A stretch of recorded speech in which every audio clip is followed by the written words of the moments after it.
Hello, everyone, and welcome to the Golden Astrologer Podcast. This is Deb McBride, and it's Sunday, the 14th of August in the year 2022, and I am broadcasting from a lovely twilight hour in Escazú, Costa Rica. And well, it's been an exhausting ride now, hasn't it? I posted on Instagram today and said, I'm exhausted. Yes, it's been exhausting. And one of the reasons it's still exhausting is because today the sun is opposite Saturn. And it was that at 1:11 p.m. It was exact. And the sun is in Leo and Saturn is in Aquarius. And this has been part of the fixed sign kerfuffle that we've been in the last 2 weeks. And it started when Mars met Uranus in Taurus 2 weeks ago at the spot that Uranus is just staying in since July and is going to stay in until October. And this is something that when Mars and Uranus get together, as you know, as we've talked about for the last few weeks, it brings all sorts of surprises and triggers and things. And I certainly got triggered. I definitely got triggered, and I've been working with this energy ever since. And I think we all have. And this has been a lot of events. So there was Mars and Uranus, and then the moon was in Scorpio at the south node, opposite Mars, Uranus, in the north node. And then we kind of morphed on over to gearing up for the full moon that happened on Thursday. Now, that full moon was intense because it was with Uranus again, making a square to the full moon. And then, the moon met with Saturn. And now the sun is meeting with Saturn. So it's been one thing after another. And if you have noticed, it is one theme. So whatever kerfuffle it started with for you 2 weeks ago, and wherever you might have gotten triggered or realized or had, like I said, there would be synchronicities, there would be realizations, there would be big open ideas, there would be genius and brilliance and chaos, but then there's also just like getting hit with something that you weren't aware of, or like a new sense of awareness. So that was the first entree into this, and we have been dealing with that ever since. And the experience of that is a very deep movement for all of us. And each component of this arrangement, first that moon in Scorpio, then the moon in Aquarius, and the full moon, all of this has been a recognition of what we need to act upon ever since the realization of 2 weeks ago. So 2 weeks ago was a something, and whatever it is for you, it was one thing for me and something for somebody else, and everybody had something show up, and then things got more complicated as layers of it became revealed to us. And we've had to deal with each piece of the puzzle and what we're supposed to do. So for example, if you got information or became aware of something, as Mars and Uranus will do, they will raise awareness. If you raised awareness about something, or your awareness was raised, then suddenly the pieces that would complement that awareness or help you to move through that awareness and take action, those things all surfaced over the last couple of weeks ever since the Mars Uranus. And now we've got Sun and Saturn, and I've had just quite enough. Thank you very much. And I think for right now, this is going to be the moment when we don't have a whole lot of, more of these stressful things. There's going to be more smoothness this week as things move. The moon's going to go into Taurus at the end of the week, but that's okay because, everything is moving away from that arrangement, that big fixed sign arrangement with Uranus and Saturn and Mars. And Mars has just really been, I think, just an irritant in it, as Mars often can be. It irritates us until we take action. It's like, I'm itchy, we'll get the calamine lotion or get an allergy pill or do something about the itch, right? So if you're itchy and you sometimes when you've experienced a rash or an allergy, what happens? You itch. Okay, now I have to take an allergy pill, if that's what we need. Well, right now we need the allergy pill. So, and it's been an exhausting time. It's been one thing after another. So I'm ready to say, hey, I'm looking for some sleep, some rest, and some real softer aspects. Now, one of the things that was softer today was that the Mars, which it's been in Taurus, is making a very nice trine to Pluto at the end of Capricorn. And so Earth planets like each other. They're in this Earth sign situation and saying there's a way out of this. And anything that Mars did, like when it was connecting originally with Saturn and then with Uranus and then a part of that full moon and with the moon in Scorpio and then the moon in Aquarius. Mars is now talking to Pluto, and Pluto's a power planet, and this is a power aspect. And they can have a nice conversation and be like, there's things to do and it's not so hard. And maybe there was drama, maybe there were tears, maybe there was like a lot of anxiety or anxiousness that happened in the last couple of weeks, but now we're moving out and it's like, okay, I know what I need to do, and I can't hide any longer. I've got to do what I've got to do. So that's it. And there is a reason for everything, and we have to know that everything's happening for our highest. Now, a lot of things don't look like they're happening in our highest, do they? Like if you have an accident or if something happens that is not pleasant, it's like, what the hell is this for? And you have to recognize what the payoff of that is. You have to. Otherwise, you just get angry and bitter. And so there's always something in a silver lining some way. So this is what we have to do. We have to shift our perspective and think about what is what is really the message in all of this, and what is the payoff in all of it, and where can we really learn from the experience and grow and evolve and elevate from the experience. So that's part of this. So then, as we move through the week, we're going to have Tuesday the 16th, we have Mercury trining Uranus, and that's good too. So that's like more smoother information. It's not a square, it's a trine. So these trines are very lovely. They're smooth energy. They're helping us along. Mars trine Pluto, Mercury's trining Uranus. This is good. And Mercury and Uranus give us brilliance and genius, and that's really a smart aspect. And if you have Mercury and Uranus in your chart, then you will feel this and you'll say, hey, I've got some new ideas, or I've had a new thought about this, or this is really, I see a way through this situation. And that's what trines help us do, see the opportunities. And what we're supposed to be doing now is seeing the opportunities in our lives, no matter how hectic they've been the last 2 weeks. And so Mars and Pluto and Mercury and Uranus are doing exactly that. Now, what's interesting about this is in astrology, we call these lower octaves and higher octaves. Mars is the lower octave of Pluto. Pluto's the higher octave of Mars. Mercury and Uranus are the lower and higher octaves of each other. Uranus is the higher octave of Mercury, and Mercury is the lower octave of Uranus. It's like an echo, and the echo gets stronger when you get into the outer planets. Venus and Neptune are the same way. It's Venus and Neptune as far as, that echo. And so we are expecting smoother sailing this week, and then 18th of August, Thursday, we have Venus trine Jupiter. Hurrah, in fire signs. So if we have some get up and go, that's going to give us some smooth steps forward. And that's a lovely way for the week to start to mellow out at the end of the week. There may be a lot of activity with Mercury and Uranus and stuff, but this is a very pleasant, beautiful relationship between Venus and Jupiter.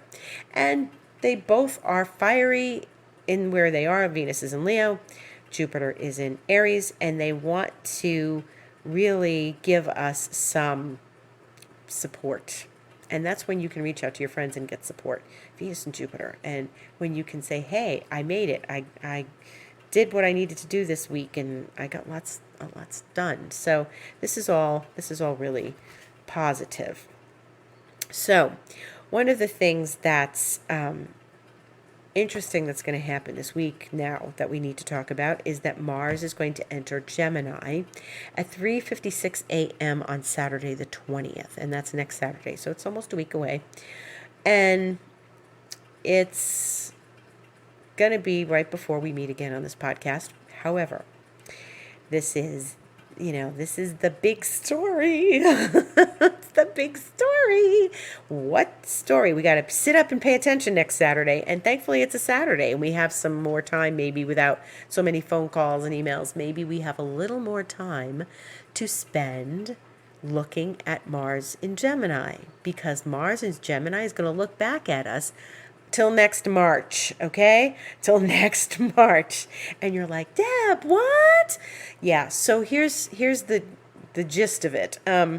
Mars is going into Gemini, and it's going to spend, now it was in Gemini in early 2021. But by the time it finishes Gemini, it'll be 2 years really, since it was so it was probably March or so in 2021. And when it leaves in 2023, it'll be about 2 years, that transit will be. So this is profound. Why? Because Mars is going to do its little retrograde that it does every 2 years. Now, the last time Mars went retrograde, it was really entangled in 2020 with that collection of planets in Capricorn. Mars was squaring, challenging aspect, from Aries, its own sign, to Saturn, Jupiter, and Pluto in Capricorn. And that was big and profound, and all sorts of stuff happened back and forth. Mars did this 3 times. And there were turning points in a lot of people's situations in their lives. Where did you take power? Where did you have to step forward and take your power back? Very important. I know I had to reach in and find my power in a number of ways that time, and it wound up being really, really powerful. So this is not going to be so much like that, because we're not dealing with Pluto. We are dealing with more, we're probably going to deal more with Neptune and stuff, but not very much, not right now. Mars will go into Gemini, which is the sign of communication. It is Mercury's sign. It talks big. Mars will talk big. So, maybe there's a little self-promotion involved here. And Gemini is where we communicate. It's our neighborhood. It's the people in the neighborhood. It's the guys in the neighborhood. It's how we communicate with our neighbors, our friends, our everything. And one of our experiences with Mars and Gemini is a duality. So there's this and that, and forward and backward, and not necessarily opposites, but duality. And how does the duality exist in our life? Can we embrace the duality, and the duality that we hold, and the duality that we connect with, and the experience of duality in our lives? Can you hold both energies, the yes and the no, the maybe and the it's possible, or the not so maybe? And instead of choosing one and choosing sides and being divided, how do we find the experience of duality and embrace it? Okay, and that's going to be the exercise while Mars is in Gemini. What are the dual things in our lives? There's lots of that. Why do we have to be more one than the other? Now, Libra is the sign of balance, but Mars in Gemini is going to ask us to look at where things might not be in balance, and where we can hold 2 ideas, 2 thoughts, 2 methods of doing something in our life. So that's part of it. And the thing is that Mars will retrograde October 30th and stay retrograde until mid-January, and then go forward at about 8 degrees of Gemini. So we are looking at a long haul of Mars in Gemini, and we're looking at a long experience of the workings of our brain, the workings of how we think, how we communicate, what's the best way to communicate. Mars in Gemini is interesting. They can be very direct. Hey, you know what? Blah, blah, blah, right? So they're going to tell you what they think, and people are going to want to say what they think without thinking, okay? Well, my opinion is this, and going to be a lot of opinions, lots of opinions flying around the ethers, lots of opinions. And one of the things that's so interesting about that is that we have to hold all the opinions. And, again, it's not about being divided. It's about sort of holding all the possibilities. And I always like a world of infinite possibilities, for sure. But one of the important things about this is that we have to really connect with where Mars is in our charts. And now, if you're in Aries, this is going to be important for you because you are ruled by Mars. And whenever Mars goes retrograde, Aries is like, man, I can't assert myself the way I'd like to, etc., etc. Because none of us can really, but for Aries, it might be a little harder. They want to move forward. They want to interject. They want to get in there. They want to initiate. And a lot of times with Mars retrograde, it's just not the right time to initiate. And you're like, but I've been waiting. Yeah, get it done now. Get it done now. If you have things to initiate, do them before October 30th. Please do them before October 30th because you don't want to start something new between that time, the October 30th and the mid-January. Get things up and running. Maybe you need to do a job search. Maybe you need to put up a project. Whatever it is, work on it now, get it rolling. And then by the time October 30th comes, maybe you're in the flow of it. And obviously, life doesn't stop. But Mars Gemini retrograde asks us to go back and look at what we've done and where we've been confident and maybe overconfident, or we told something that maybe wasn't as clear as we'd like it to be. And maybe the information we're getting isn't as clear as we'd like it to be. Maybe our communication needs to get better, and Mars is going to show us how to improve that.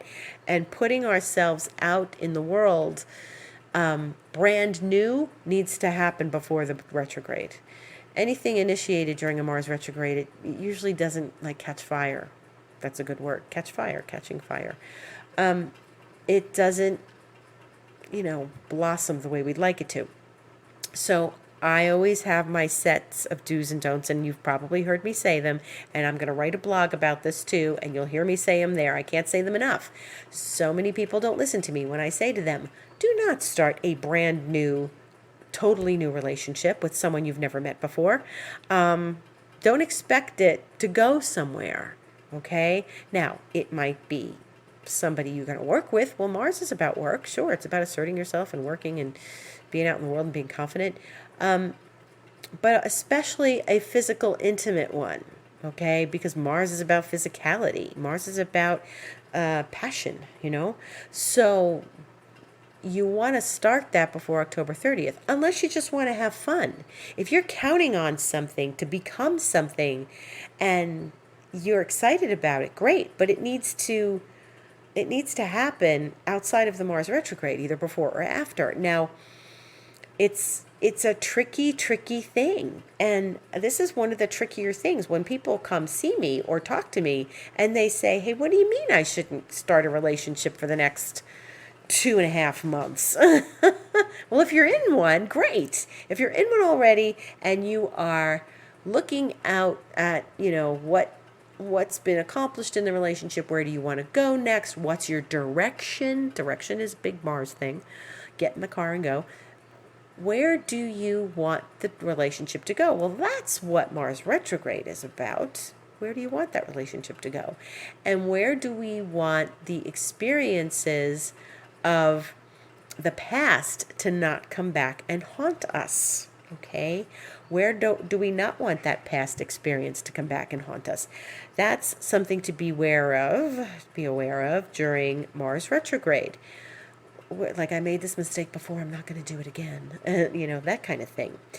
And it asks us to take our time and put the brakes on a little bit so that we can observe ourselves and observe what we're doing and the action we're taking, and where maybe the action needs to shift a bit or change a bit. Great. But it's not really something where I would say take brand new action with a brand new business or brand new relationship with a brand new person under Mars retrograde. This is a repeat. This is a review. This is the Re's. Remember the Re's. Everything that gets happening during a retrograde involves a review, a revisit, a reconnect, and yes, a reconnect. So that may mean a former partner, passionate partner, may come back to see you, and you may run into them, or they may be there all of a sudden on your email, on your phone. Where did they come from? Well, it's Gemini, right? So somebody reaches back for you. You might hear from somebody you used to work with too. I mean, it depends on where Gemini is in your chart. If it's in a work house, you might say, oh, I really want to reconnect with these people over a project. Maybe we can work on this together. That's good. That's okay, because it's a reconnect and it's people you know, and you might well trust them if you're going to work with them again. So this is something very important to pay attention to. Don't worry, we're going to talk about this a lot because it's going to go on for a while. But one of the things that's going to happen is that, Mars will station, and it's going to station at the end of October as we get to almost holiday season, when we get to Halloween and all. And we get to that point where, this is the other thing. This is like the Christmas shopping time. All happens under Mars retrograde, and people are going to be like getting things. And it's not as much as Venus. Like when Venus goes retrograde, like it was last Christmas, like you get things that you don't use or something like that, or something happens that's not comfortable during Venus retrograde, something socially awkward during Mars retrograde. Or Venus retrograde. So Neptune at the end of October will still be retrograde, and it will be at a place where Mars will square it sometime in October. So Mars is going to square Neptune about the second week of October, and it's going to stay hanging out there around Neptune and square, and then go back and square again. So Mars will square Neptune about 3 times. Now remember, Neptune is the planet of the ethers, the vision, the unknown, the shadows, the fog. And so it's intuition and insight. We're going to have to use a lot of that, and be very cautious with a Mars that's, well, it'll be stationing. It won't be retrograde yet, but after the it'll do it 3 times. Once direct, second time retrograde, third time direct. And when it does this, square to Uranus on the brain, Neptune, when Mars squares Neptune, it's going to be a lot about, paying very close attention to information we're getting, to who's delivering the information, is it trustworthy information, and what action should we take as a result of that information, if any. Because, Neptune and Mars are slippery. They are slippery when they are together. And so as we get closer to that, we'll discuss it, but just be aware of that. And, very important as Mars and Neptune get together 3 times. Whenever there's a retrograde and there's a planet that's doing the business, the retrograde, and it affects an outer planet or Saturn 3 times, we sit up and pay attention. So it's going to be something about Mars and Neptune. Okay? So that's been something. That's going to be something. So that's going to happen Saturday. So this is the last week of Mars in Taurus. The last week of Mars in the fixed sign. Gemini is a mutable sign, which means it's a flexible sign.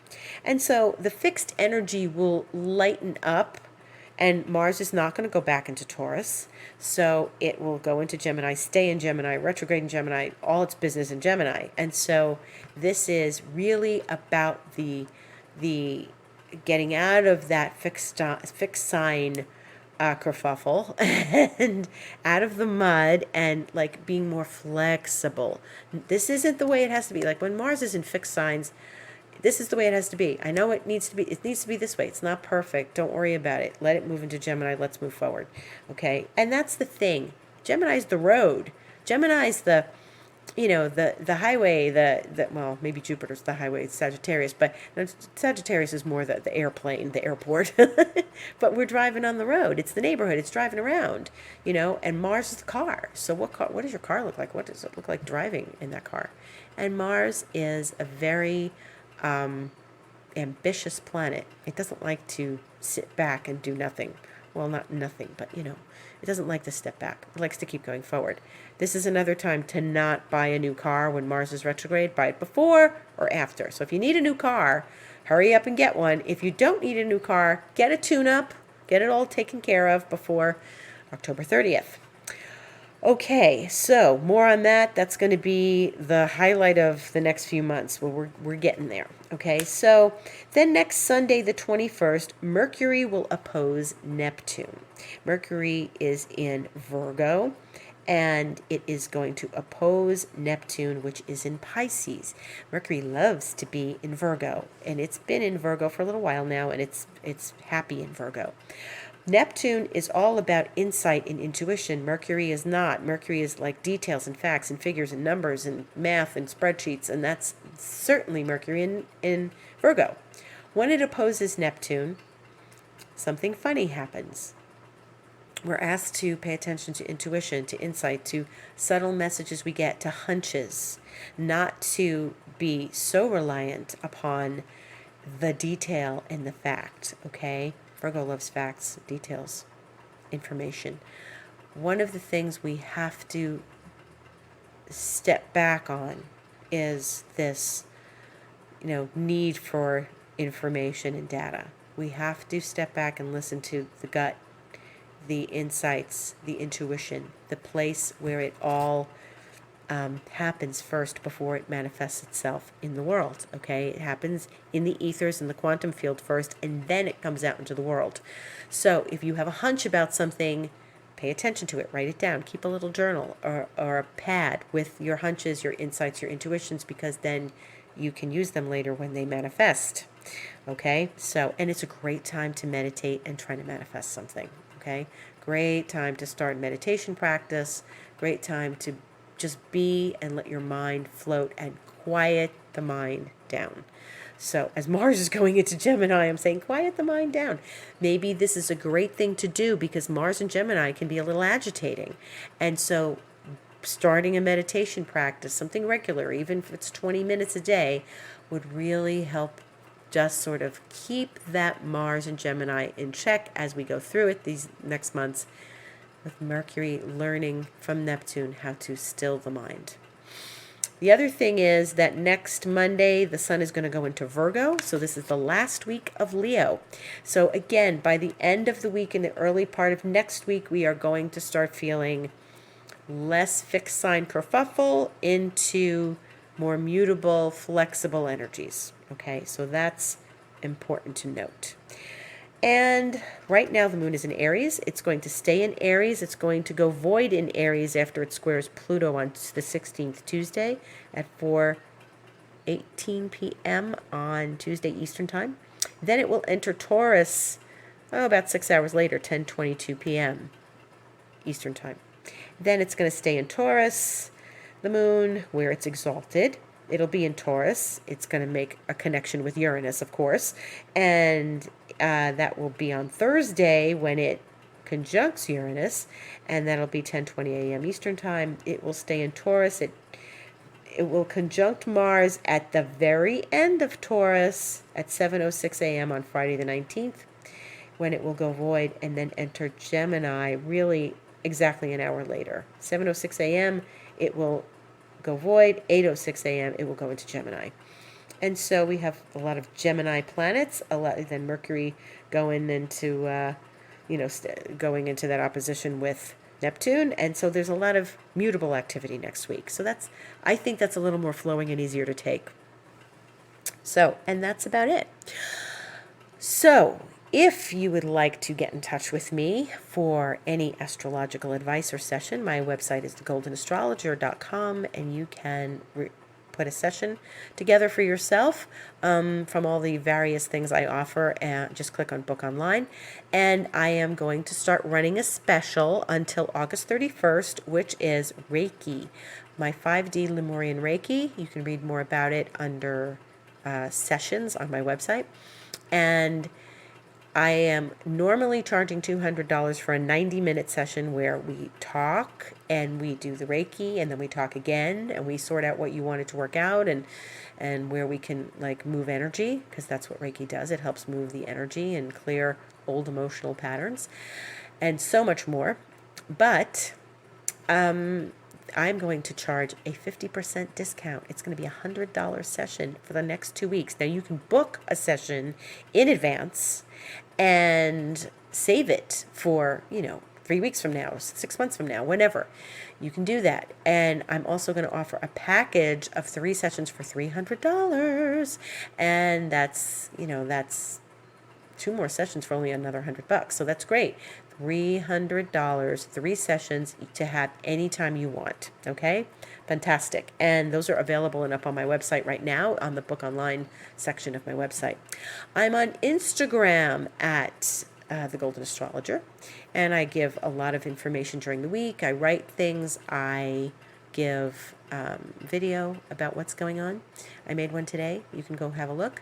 And I'm also on Twitter at Deb Astrology. I don't use it as much as I used to be quite honest, but Instagram is more often where I am. The other thing is, if you are interested in Reiki, learning Reiki, you can also book those sessions on my website at Book Online. Thank you so much for listening. This has been a beautiful evening, and I wish you much health, happiness, and I give you gratitude for showing up and listening to this lovely podcast every week. So much gratitude, love to all, have a beautiful week, and see you again soon.